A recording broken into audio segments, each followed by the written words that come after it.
आगे श्री कृष्ण भगवान जी के चरित्र की ओर बढ़े। परीक्षित ने कहा कि हे प्रभु, तुमने मुझे सूर्य वंश के बारे में तो बताया, परंतु चंद्र वंश के बारे में भी मुझे बताइए, क्योंकि इसी चंद्र वंश में मेरा भी जन्म हुआ है और मेरे जो दादा थे युधिष्ठिर इत्यादि, उन्होंने भगवान की कृपा पाई थी, उसके विषय में मुझे बताइए। अब यहीं पे सुखदेव जी ने कहा कि ब्रह्मा के पुत्र अत्रि, अत्रि के चंद्रमा, और चंद्रवंश में आगे गाधी हुए, ऋचिक हुए, और इस प्रकार जमदग्नि, विश्वामित्र इत्यादि सभी इसमें हुए, अयाति हुए, रंति देव हुए, भरत हुए, और आगे जाकर के बताया इन्होंने कि इसी वंश में कौरव इत्यादि हुए। इस सारे वंश का विस्तार किया इन्होंने। यदु हुए, और कहा कि आगे हुए देवमीढ़, और देवमीढ़ की दो पत्नियां थी, एक अर्जन्या एक पर्जन्या, ठीक। और उसके बाद फिर, क्योंकि अब जल्दी जल्दी वंश बताया जाएगा ना आपको, अब इतना समय नहीं है कि सभी का नाम आपको गिनाया जाए, इसलिए सीधे से उस क्रम की ओर चले। हुए अर्जन्या, अर्जन्या की हुए नव नंद हुए, जो अर्जन्य पत्नी हुई इनकी देवमीढ़ की, और जो पर्जन्य हुई उनके नंद बाबा इत्यादि आगे हुए। इसी वंश में आगे सूरसेन हुए, और सूरसेन के कौन हुआ? वसुदेव। कौन हुए? वसुदेव जी। अब इस प्रकार से सारे कृष्ण वंश को बता दिया, परंतु जैसे ही एक श्लोक में सारे कृष्ण वंश की चर्चा कर दी सुखदेव भगवान ने, तो यहाँ फिर प्रार्थना की परीक्षित जी ने, देखो मुझे इस वंश के बारे में विस्तार से बताओ, मैं बिल्कुल विस्तार से जानना चाहता हूँ, कृष्ण भगवान की कृपा कैसे हुई। तो विस्तार से बताने लगे और कहा कि परीक्षित देखो, सूरसेन के आगे हुए वसुदेव जी, और वसुदेव जी का विवाह किससे हुआ? देवकी से। देवकी के पिताजी का नाम था देवक, और ये देवकी किसकी बहन थी? कंस की। अब ये कंस कौन था, इनके बारे में थोड़ा सा जाने। कंस कौन था? कंस के पिताजी का नाम था उग्रसेन। अब इनके कोई संतान नहीं थी। अब इनको कहा कि यज्ञ करो, परंतु जब यज्ञ हुआ तो जो उनकी माता थी ना कंस की, ये गर्भावस्था में थी, वन में गई, वन में एक राक्षसी थी, उसका साया पड़ा कंस के, जब वो गर्भ में थे उसके ऊपर। और जब साया पड़ा तो ऋषि मुनियों ने कहा कि देखो, जो संतान पैदा होगी कष्ट देने वाली होगी, अत्याचार करने वाली होगी, इसलिए इस बालक को बहा दो जल में बहाया गया। और जब जल में बहाए तो सूरसेन, जो वसुदेव जी के पिताजी थे, उन्होंने रक्षा की कंस की। और अंत में कंस को नारद, जब कंस बड़े हुए ना, तो नारद ने बता दिया कि तुम्हारे पिताजी उग्रसेन हैं, जो मथुरा के राजा हैं, तो यही वह कंस है। अब कंस ने अपनी बहन देवकी का विवाह किया, विवाह संस्कार होने लगा, विवाह संस्कार संपन्न हुआ। पहले परंपरा थी, जो भाई है वो रथ को हाँकता था, ले जाता था बहन को उसके ससुराल में। ऐसे ही अब चला रथ, साथ कौन बैठे हैं?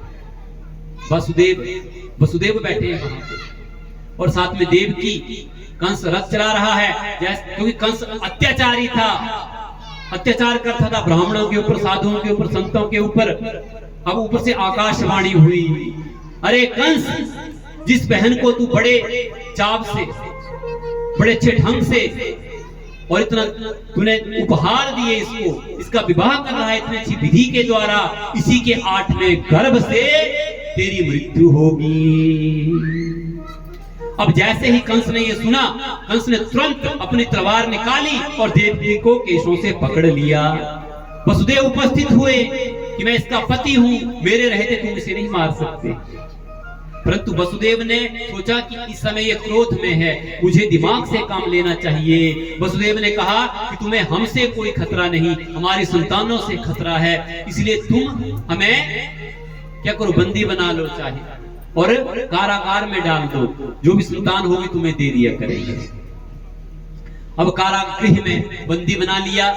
संतान ने जब गर्भ धारण करती देवकी, और संतान होने पहली संतान हुई, उसको कंस को दे दिया। अब कंस ने सोचा कि बालक मेरा क्या करेगा, परंतु नारद आए, क्योंकि नारद नहीं आते तो फिर कंस का भी अंत नहीं होता। नारद ने कहा देखो कौन पहला है कौन अंतिम है, लाइन खींची ऐसे 1 2 3 4 5 6 7 8, बताओ यहां से गिनो चाहे यहां से गिनो, ये भी 8 में हो सकता है, ये भी 8 में हो सकता है। और वो विष्णु है, उसका कोई भरोसा नहीं कब आ जाए, इसलिए सभी को मारो, क्योंकि वे पशु थे, उनको भी शाप मिला था, उस शाप से भी उनको मुक्त करना था। अब ऐसे एक बालक हुआ, कंस ने उसका अंत किया, दूसरा हुआ, तीसरा हुआ, ऐसे 5 6 हुए। और जब 7वां गर्भ धारण किया देवकी ने, तो भगवान ने अपनी योग माया से कहा कि संकर्षण विद्या के द्वारा उस गर्भ को, वसुदेव की एक पत्नी थी गोकुल में, रोहिणी, उसके गर्भ में स्थापित किया गया। भगवान की ही कृपा से, भगवान कृष्ण के ही भाई हैं वो बड़े, देवकी के गर्भ में ही थे। और वहां अब सभी को पता लगा कि देवकी का गर्भ गिर गया। कंस बड़ा प्रसन्न हुआ कि देखो मेरे डर से गर्भ नहीं आया, बच्चा नहीं पैदा हुआ, गर्भ गिरने लगे मेरे डर से। परंतु कंस क्या जानता था कि उस पे जो मारने वाला है वो आने वाला है। अब ठीक समय आया है, समय आ गया भगवान के अवतरण का, क्योंकि जब भगवान अवतार लेते हैं तो जो मैंने कहा ना प्रकृति होती है वो स्वागत के लिए खड़ी होती है। अब रात्रि का समय है, क्योंकि सूर्य वंश में किसका जन्म हुआ? रामचंद्र जी का। तो सूर्य भगवान ने कहा था कि देखो मैं तो कितना सौभाग्यशाली हूं, मेरे वंश में मेरे नाम से भगवान के वंश का नाम है। तो चंद्रदेव वहां खड़े हुए, प्रभु मेरे ऊपर कब कृपा करोगे, मेरे ऊपर भी कृपा करो। भगवान ने वरदान दिया, जा जब मेरा कृष्ण अवतार होगा ना तो मैं रात्रि में जन्म लूंगा और तेरे को शोभायमान करूंगा। अब ठीक रात्रि का समय आने वाला है और रात को पुष्प खिलने लगे। देखो, क्योंकि जब भगवान आते हैं जितने भी नक्षत्र थे सभी वो शुभ मुहूर्त पैदा हो गया। ऐसा मुहूर्त कभी पैदा नहीं होता जैसा भगवान के अवतरण में पैदा होता है। सब जगह जो मोर थे रात को नाचने लगे, पक्षी चहचहाने लगे रात को। और जितने वो वैदिक लोग थे ना, यज्ञ करने वाले ऋषि मुनि, वो यज्ञ करने की उनकी इच्छा होने लगी और सुगंधी से सारा वातावरण आच्छादित होने लगा, खुशबू फैल गई सब जगह। और रात को मानो वेद मंत्र उच्चारित होने लगे, शंखनाद होने लगा और आज देवकी के गर्भ से तेज निकलने लगा। और जब तेज निकलने लगा चारों तरफ से आच्छादित कर दिया तेज, क्योंकि जब भगवान अवतरित होते हैं तो अंधेरा नहीं रहता। भगवान सूर्यमय है, सूर्यमय रूप है। और किसी ने बड़ी उपमा की कि आज चंद्रमा पूर्ण कलाओं में है, पूर्णिमा का चांद निकल गया, परंतु उस समय अष्टमी थी कृष्ण पक्ष की। परंतु आज भगवान ने ऐसा योग बना दिया कि चंद्रमा भी खुश हो गया है ना, प्रसन्न, तो वो पूर्ण कलाओं में आ गया है। और समुद्र में भी हल्की हल्की लहरें बहने लगी और वो देवकी जो है ना उसका तेज बढ़ने लगा। अब सभी जान गए जो वहां पहरेदार इत्यादि थे ना, वो पहरा दे रहे कि क्या होगा। परंतु भगवान ने जो अपने संकर्षण विद्या की योग माया है उसका प्रभाव डाला और सभी निद्रा में चले गए, सो गए सब। अब जैसे ही भगवान अवतरण होने के लिए तैयार हुए, तेज बढ़ने लगा ना देवकी का, तो भगवान से प्रार्थना की देवकी ने, हे प्रभु। भगवान प्रकट हुए, भगवान प्रकट भी होगा, झांकी आएगी, आप चिंता मत करो, मुझे कथा सुनाने दो, फिर मैं समय दूंगा झांकी के लिए। बोले राधे राधे। और आज कौन सी तिथि है? भाद्रपद मास है, कृष्ण पक्ष है, अष्टमी तिथि है, बुधवार है, रोहिणी नक्षत्र है और रात के ठीक 12 बजे भगवान ने अवतार लिया। बोले कृष्णचंद्र बलदेव की।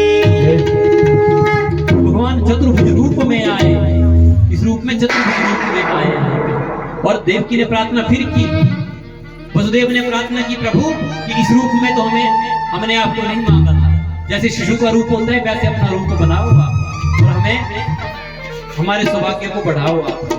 तो इस तरह से भगवान ने अवतार लिया। आज यहाँ भी भगवान की झांकी आएगी, हम सभी भगवान से प्रार्थना करें कि हमें भी उस सुंदर स्वरूप को दिखाओ, दर्शन करवाओ उस रूप के। तो बुलाएंगे सभी भगवान को मेरे साथ। क्या बोलेंगे?